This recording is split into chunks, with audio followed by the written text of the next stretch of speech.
il y a 2 mois.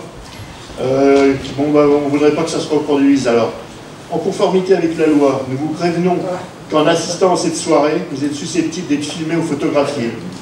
OVNI Paris peut reproduire ou diffuser ces images sur son site internet, qui s'appelle ovniparis.fr, en ce qui concerne les photos et YouTube pour les vidéos. Si vous ne désirez pas que votre image puisse être utilisée, signalez-vous au photographe, en général c'est monsieur ici, qui fait aussi office de libraire, parce qu'on est multivariocarte ici, ou au président d'OVNI Paris, c'est-à-dire moi-même, Patrice Galacteros.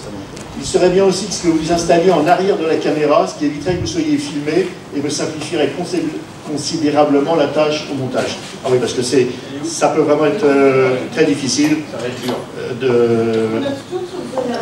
Donc je pense que tout le monde ici est prêt à être... ou en biais comme ça dans le coin, c'est pareil, c'est en arrière. Ah oui, moi bien sûr. Dans le cas d'une publication sur Internet, vous pouvez à tout moment demander au webmaster que votre image soit retirée. Ou floutée, oui, c'est un peu pareil. Et vous savez, dans les images de groupe, on va pas retirer une image de groupe qui prend toute la salle parce qu'il y a une personne qui parle, donc on va flouter. Les images ne seront en aucun cas dénaturées ou détournées de leur contexte par un montage ou tout autre procédé. La légende ne portera pas atteinte à la vie privée ou à la réputation de la personne, c'est quand même la moindre des choses, mais enfin bon. Nous n'utiliserons pas les outils d'identification. Bon, ça je l'ai recopié en fait sur un site qui donne ce genre de précautions. Voilà. Maintenant qu'on sait comment on va fonctionner, on va avancer. Bon là je vais en parler très rapidement. Vous savez, OVNI Paris, ça a toujours été le premier mardi du mois. Est-ce que, et c'est vraiment connu et rentré dans les habitudes, bon, est-ce que ça serait pas plutôt intéressant de le faire vendredi, le premier vendredi du mois, juste avant le week-end? Alors ce que je vais faire, on ne va pas en parler maintenant parce qu'on risque de passer pas mal de temps au débat. Je vais vous envoyer avec le même liste mail que je fais pour envoyer les annonces. Je vais vous envoyer un mailing vous demandant votre avis et puis on verra si vraiment il y a matière à changer la date. Bon.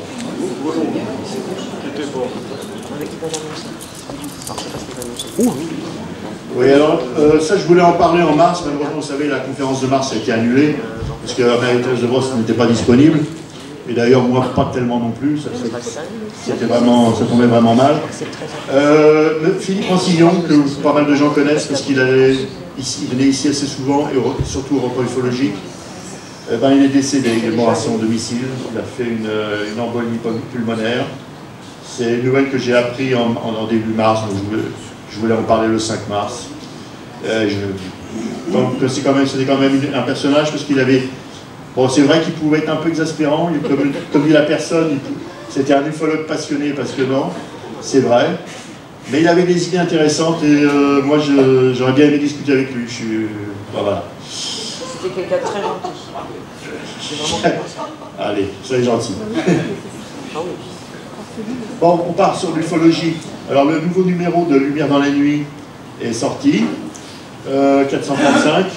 Là, la première page, c'était fait par Alexandre Esco. À l'arrière, vous avez une très belle peinture faite par Monsieur Elbaz. Le contenu, rapidement, quand tu veux, il ne veut pas. Donc, il y a des articles du Beau Monde. Vous voyez Dufour Jean-Claude, Mantle Philippe, c'est l'américain qui est l'éditeur du livre. Comment? Anglais. Anglais, oui. Excuse-moi, mais c'est un peu fort. Non, bon. Ça parle le même langage, à peu près. Donc, qui a fait, en fait, qui est l'éditeur du bouquin sur Pascal Goulag, et qui avait pas mal travaillé avec aussi Jean Livrero. Georges Metz, Moreau Dominique, excuse-moi. Non, ça ne me dérange pas du tout. Sauf que je ne vais pas voir ce que c'est, je vais voir là. Comment? Vous le voyez à l'écran. C'est parfait. Excusez-moi. Alors donc, oui, donc nous avons même Thierry Rocher, qui est caché, je sais pas, qui est là, qui nous a fait un article. Moi j'ai particulièrement apprécié l'article de Dominique Moreau, Et puis celui de Manuel Virotte, mais il y en a d'autres, celui de Dufour-Jean-Claude est aussi très intéressant, et puis ils sont tous intéressants, mais moi j'ai vraiment beaucoup apprécié celui de Dominique Moreau notamment. Voilà. Donc je vous engage à vous abonner évidemment, ne serait-ce que pour supporter ce média de ufologie. Alors un peu d'astronomie. Donc j'ai relevé quelque chose. Bon, il y a des nouvelles en astronomie, de nouvelles observations, il y en a des quantités. J'en ai relevé juste 2 ou 3 qui me paraissent symptomatiques. Alors là, récemment, dans l'espace lointain, c'est-à-dire vraiment très loin, des dizaines, des milliards d'années-lumière, c'est-à-dire vraiment très près de ce qu'on appelle le Big Bang, on a découvert des quasars, des trous noirs supermassifs, des quasars. Et bah, c'est vraiment étonnant, parce que normalement, vous savez que quelque chose qui est loin est aussi éloigné dans le temps, donc très près de l'origine de l'univers, selon la théorie du Big Bang. Comment se fait-il que ces trous noirs ont pu se former? Parce que selon la théorie, il faut d'abord que des étoiles meurent, qui se forment, des étoiles de première génération, qui se forment des petites galaxies, qui s'accrètent en grosses galaxies, qui à ce moment-là seulement qu'au centre de la galaxie, peut s'accréter et se créer un trou noir supermassif. Et tout ça, ça prend normalement en théorie des milliards d'années. Et là, tout au début de l'univers, on en trouve. Donc c'est une observation qui est assez étonnante. C'est un peu pour ça que je la signale, parce que ça met un peu en doute, d'une certaine façon, la théorie du Big Bang. Je crois que c'est intéressant quand il y a des interrogations.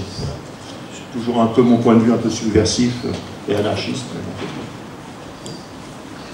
Astronomie, l'appareil, il y a eu quelque chose de très intéressant. On a découvert récemment, alors par 2 satellites qui s'appellent Fermi, qui détectent les rayons gamma, et un autre qui s'appelle XLM Newton, qui détecte les rayons X, que, alors vous voyez ici, moi je pourrais utiliser le marqueur, voilà ici, donc ça c'est le plan de la galaxie, et au-dessus, en dessous, et c'est mieux représenté là, vous avez 2 lobes qui produisent énormément de rayons gamma et de rayons X.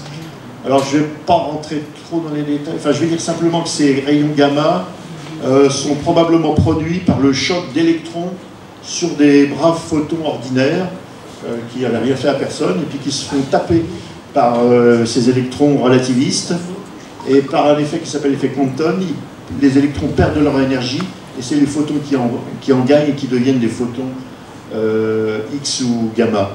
Donc ça veut dire qu'il y a 2 gigantesques jets d'électrons au pôle nord et au pôle sud de la galaxie. Et c'est pour ça que le sous-titre de l'article où je ne sais plus où j'ai pris ça, je crois que c'est dans Futura, oui. Notre trou noir supermassif fume. Ah, excusez-moi. Voilà. Fume sous les yeux de Fermi et de XLM Newton. Et ça, c'est intéressant parce que il y a pas mal de gens qui pensent que peut-être que les trous noirs, ils ne sont pas si trous que ça, ils sont capables aussi d'éjecter de la matière. Et par exemple, Luminet, dans un de ses derniers articles, je crois que c'est dans la recherche, évoque cette possibilité. Et puis dans le passé, il y a eu des gens comme La Violette qui ont bâti des théories là-dessus. Un jour, il faudra que je fasse un exposé là-dessus, mais là, on se donne les principes. Il y a quelque chose qui fume aussi, c'est le fameux astéroïde Bennu. Vous savez, il y a une mission en cours qui s'appelle Osiris-Rex, c'est-à-dire une sonde spatiale américaine qui est autour. Alors là, je ne sais pas si vous allez voir. Est-ce que vous voyez peut-être des points là, ici là? Non, pas grand-chose. Alors, croyez-moi sur parole, l'astéroïde, il éjecte des particules, du sable, des petites particules sans arrêt. Et ça veut dire que ces astéroïdes, qui sont en fait que des amas de gravier, de roc, de poussière, au fil du temps, ils sont capables de s'autodétruire. C'est assez étonnant. On sait maintenant pourquoi, c'est assez compliqué, parce que sous l'action de la lumière, progressivement, ils se mettent à tourner de plus en plus vite. Donc au bout d'un moment, comme la gravité est très faible sur ces astres, la vitesse, la force centrifuge l'emporte sur la gravité et ils commencent à éjecter leur propre matière.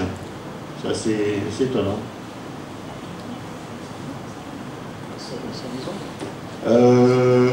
Encore un point qui peut être intéressant, c'est que, ça c'est une photo qui est prise en Nouvelle-Zélande, d'ailleurs, vous voyez, vous voyez ici le petit nuage de Magellan, on ne voit pas chez nous. Ça a été pris, oui, c'est tout simplement pour illustrer, parce que c'est une aurore boréale qui est produite par les éruptions solaires. Et on semble qu'il y a 2600 ans, il y a eu une très violente éruption solaire qui a frappé la Terre. Et ça veut dire que il pourrait très bien y en avoir de nouveaux. S'il y avait une éruption solaire comme celle-là qui frappait la Terre, on peut dire que ça serait un sacré coup dur pour notre civilisation technique. Ça risquerait de faire sauter tous les réseaux de distribution électrique et beaucoup de choses. Les pipelines aussi, qui sont des grands conducteurs sous l'action des champs électriques produits dans la haute atmosphère, pourraient très bien se mettre à exploser, à brûler. Et comme évidemment, il n'y a pas de transformateur de secours, parce que ça coûte trop cher, et puis c'est très solide, on n'avait pas pensé qu'il puisse sauter comme ça par mégarde, et on serait bien embêté. Ceci dit, s'il y a une guerre nucléaire, c'est pareil, tout saute, il n'y a plus de centrale électrique qui peut fonctionner. Là, je fais une petite pub pour un site web. Il y en a qui sont extrêmement désagréables, qui disent du mal sur les ufologues et qui leur tirent dessus à coups de Kalachnikov. Je voyais peut-être qui je veux parler, un dénommé Hatim. Mais il y en a des très sympas, comme celui de Hugo Lisoire, pardon. Je vous invite, si vous vous intéressez à l'astronomie et un peu à l'espace, à vous connecter sur ce site. Vous cherchez sur YouTube, vous cherchez Hugo Lisoire, comme c'est écrit là, et puis vous trouverez. De toute façon, ce PowerPoint, je vais le mettre dans le site dès que j'aurai fait quand je ferai le compte-rendu. Ça, c'est assez facile à faire. Le compte-rendu, c'est plus dur, mais ça, c'est facile à poster. Donc, vous pouvez compter dessus. Et puis ça, c'est pour le plaisir. C'est encore une photo prise par la sonde Junon. Alors, c'est pas une photo prise de près, c'est une photo prise de loin. Et je trouve que, vraiment, on dirait vraiment un calot, comme on disait quand on était gosse. C'est une bille, ces grosses billes. C'est magnifique, je trouve. Alors, on va parler un peu d'astronautique, mais assez rapidement. Alors, j'ai mis comme sous-titre, si les extraterrestres n'existaient pas, ils pourraient bientôt exister, parce qu'en ce moment, ça bouge énormément dans l'astronautique. Alors, essentiellement depuis les États-Unis, mais dans le monde aussi. Aux États-Unis, c'est les sociétés privées. J'ai mis idem GAFA, oui, parce que c'est un peu... D'abord, c'est une de ces sociétés, c'est Amazon. Le premier A de GAFA, c'est Amazon. Son patron s'est lancé dans aussi dans la construction de fusées et dans l'astronautique, avec une société qui s'appelle Blue Origin, mais pour l'instant qui n'a encore rien lancé de vraiment... Enfin, en tout cas, il n'a pas lancé de satellite en orbite, il a lancé des petites fusées suborbitales qui marchent très bien. Et puis aussi dans le monde entier, ça bouge en Chine. Il n'y a pas simplement que l'astronautique officielle, il y a des sociétés privées. En Chine, c'est du semi-privé. En fait, c'est l'État qui cherche à pousser le privé à se lancer. Mais toujours est-il que ça bouge. En Inde, ça bouge beaucoup, au Japon, un petit peu, en Corée et en Israël, comme on verra plus loin. Et puis en Europe, malheureusement, assez peu. Enfin, en Allemagne, il y a quand même des gens qui essayent de faire avancer les choses. Mais dans le reste de l'Europe, on pensait qu'avec Ariane, on avait tout ce qui se faisait de mieux. Malheureusement, non. On a perdu une très grosse part de marché dans les lancements. Et puis, il n'y a pas grand-chose qui bouge. Alors j'ai dit, je présente sous 3 exemples pris dans l'actualité récente, mais il y en a bien sûr un grand nombre. On ne peut pas parler de tout. Alors SpaceX, bon, elle est très connue, société d'Elon Musk. Ils ont vraiment eu un développement foudroyant depuis l'année où ils ont, c'était je crois en 2001, je crois, ça a été fondé. Et maintenant, ils ont la majorité des lancements de satellites commerciaux et militaires. Ils ont aussi un programme de ravitaillement de la station spatiale, ce qu'ils appellent le programme COTS, qui a été fait par la NASA. Les Américains sont pragmatiques, ils ont décidé que finalement le privé était plus performant pour faire ce genre de choses, donc ils ont décidé de ne plus faire eux-mêmes. Quand je dis Américains, c'est la NASA, et ils travaillent, même, ils font plus que travailler, ils financent les sociétés privées pour qu'elles deviennent indépendantes et qu'elles aient la capacité. Mais SpaceX aussi travaille sur 2 autres projets très importants. Un vaisseau Dragon, alors je vous montrerai tout à l'heure les photos. C'est une capsule spatiale en fait, qui est dans une version habitée. et puis construisent une fusée géante, dont on a pas mal parlé, mais là maintenant ça commence à se préciser et ça avance assez bien. Allez, suite. Alors voilà, de gauche à droite en haut, là vous avez, donc en fait il y a eu un essai réussi, ce qu'on appelle démo 1, du lancement du Dragon habité, qui est parti de la Terre, qui a rejoint la station spatiale et qui est redescendu sur mer. Parce que pour l'instant, la NASA ne veut pas le faire redescendre sur Terre. Elle préfère garder les vieilles habitudes d'amérissage en plein océan.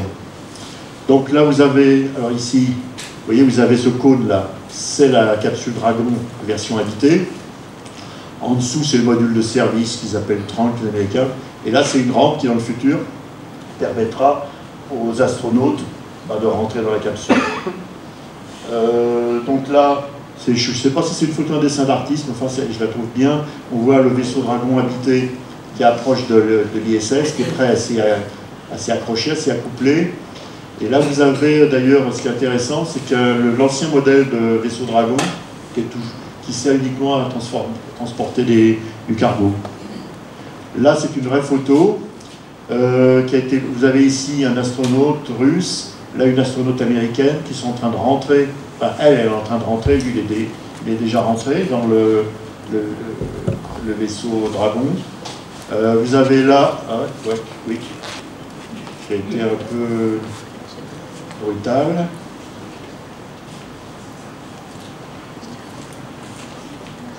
Ok.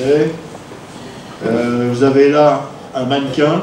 C'est pas une personne humaine, c'est un mannequin qui sert à tester l'environnement et les vibrations et les chocs, tout ça, voir si c'est correct. Et puis là, vous avez une petite peluche, on la voit pas très bien, qui représente la Terre et qui a été utilisée pour faire de l'animation.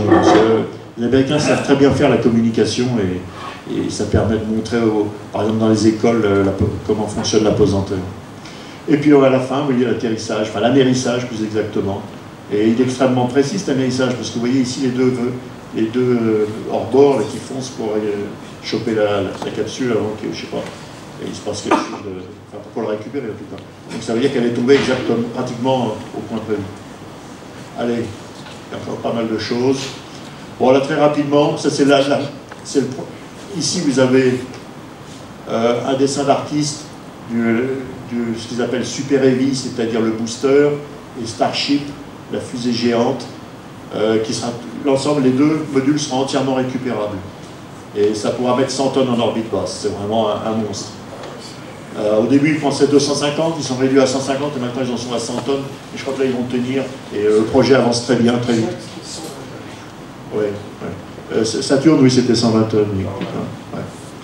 Mais il n'y avait rien de récupérable, parce que là c'est 100% récupérable. Pour donner une idée de l'échelle, il y a, vous voyez ici le petit bonhomme à l'intérieur d'un essai de construction. Et puis ça, c'est un petit vaisseau qui va permettre de tester les moteurs, parce que c'est des nouveaux moteurs. Donc ça avance très fort.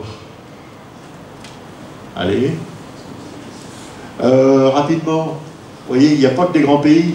En Nouvelle-Zélande, ils en sont à leur 5e lancement de ces petites fusées, dont 4 réussis. Le premier était un semi-échec, mais les 4 suivants sont des lancements commerciaux réussis. Et ces petites fusées-là, vous voyez, c'est vraiment, comment dire, c'est en pleine campagne, c'est tout petit par rapport aux installations américaines. Là, ça marche très bien, ça peut lancer jusqu'à 250 kg en orbite. Ça prouve que même un petit pays, c'est 4 millions d'habitants. La Nouvelle-Zélande, c'est surtout des moutons, des pâturages. Et voilà, ils ont quand même monté quelque chose. Bon, j'ai été très vite. C'est aussi une fusée très novatrice, avec la technologie que les autres n'ont pas. Enfin bon. Et Israël, en ce moment, ils ont un vaisseau qui est en train de s'approcher de la Lune, qui va s'y poser, si tout se passe bien, et qui va faire quelques mesures. Et c'est pareil, Israël, c'est pas un très grand pays. Alors c'est sûr qu'ils ont une industrie militaire et aérospatiale énorme, qu'ils ont des aides qu'ils ont des États-Unis notamment, mais néanmoins, c'est quand même pas une super puissance. C'est vrai, ils ont quand même réussi. Donc ça, c'est ici, là, c'est la construction de la sonde dans le laboratoire. Ça, c'est un dessin d'artiste la montrant telle qu'elle sera sur la Lune avec en arrière-plan la Terre. Et ça, c'est une vraie photo un peu de propagande, mais enfin, bon, je comprends qu'il soit fier. Prise par la sonde montrant la Lune, c'était pris environ à 30 000 km. Il y a l'Australie ici, on distingue à peine. Et puis leur drapeau, et puis voilà, petit pays, mais des grands rêves. Bravo. Plus la Lune, c'est reparti. Comme je disais qu'il y avait une effervescence, rapidement il va y avoir 4 débarquements cette année sur la Lune. Alors de robots, hein, pas de personnes. Les personnes, c'est dans un peu pour quelques années plus tard. Bah, j'en ai déjà parlé, donc je ne vais pas en dire grand-chose. Chan-4, c'est une opération en cours. C'est une sonde qui s'est posée sur la face cachée de la Lune avec un atterrisseur, ici, et puis un petit rover, là. Mais, bah, je vais en parler, Bereshet, il approche, il va bientôt se poser sur la Lune. Les Hindous aussi, ils ont un projet un peu plus ambitieux que les Israéliens, puisqu'ils vont descendre, descendre un rover, les Israéliens n'en ont pas, c'est juste un atterrisseur. Les Hindous vont descendre ici par cette rampe, un petit rover. Oui, il a raison, les Indiens. Les Indiens, excusez-moi. C'est une religion, c'est une hindouisme. Oui, c'est une erreur fatale. Je m'y incule pas. Bon, je peux. Bon. Mais vous avez raison de me surveiller parce que. Il pas mal de conneries. Et là, c'est les Chinois qui vont redoubler avec un projet encore plus ambitieux cette fois-ci. Alors, ça ne sera pas sur la face cachée, mais ils vont mettre en orbite cette capsule de récupération avec un petit étage capable de ramener la capsule vers la Terre. Là, il y aura l'atterrisseur, mais l'atterrisseur, il aura lui aussi un rover. Le rover, il aura des bras télémanipulateurs, ils prendront des échantillons, ils les ramèneront à l'atterrisseur. L'atterrisseur, il a 2 étages, celui de descente qui est là, et celui de remontée qui est là. Donc quand ils auront fait le plein d'échantillons, l'étage de remontée fera le rendez-vous avec la capsule qui est en orbite, et tout ça repartira vers la Terre. Donc c'est quand même pas mal du tout. Ceci dit, il ne faut pas oublier que les Russes ont fait ça dans les années 70. Donc c'est bien, mais ils font que rattraper le retard. Et avec la technologie, l'informatique qui n'existait pas à l'époque.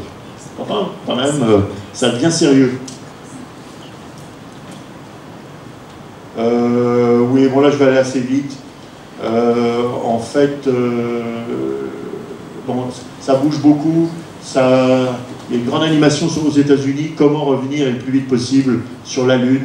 La NASA ne se presse pas parce que tout simplement c'est un super fromage, leur grand projet de fusée géante. Ça donne du travail à plein d'États, ce qui permet à plein de sénateurs de se féliciter, de se faire réélire, etc. Donc il s'énerve un peu au niveau du gouvernement, de la présidence américaine, et le vice-président a dit qu'il a tapé du pied sur la table, il a dit il faut absolument que les Américains débarquent sur la Lune en 2024, c'est-à-dire dans 5 ans ou plus tard. Et ça a énervé évidemment beaucoup de monde parce qu'il n'y en a qu'un seul qui va être capable de faire ça, c'est Elon Musk encore. Et bon, il commence à énerver son monde avec ses succès. Alors, ah oui, c'est là peut-être. Alors, j'ai peut-être un peu vite. Non, c'était bon. Oui, alors donc, je ne reviens pas sur le stand de sauce. Ce personnage-là, on supporte. Odieux, oui, on peut le dire. Il vend quand même des bouquins, il les vend bien, pour connaître.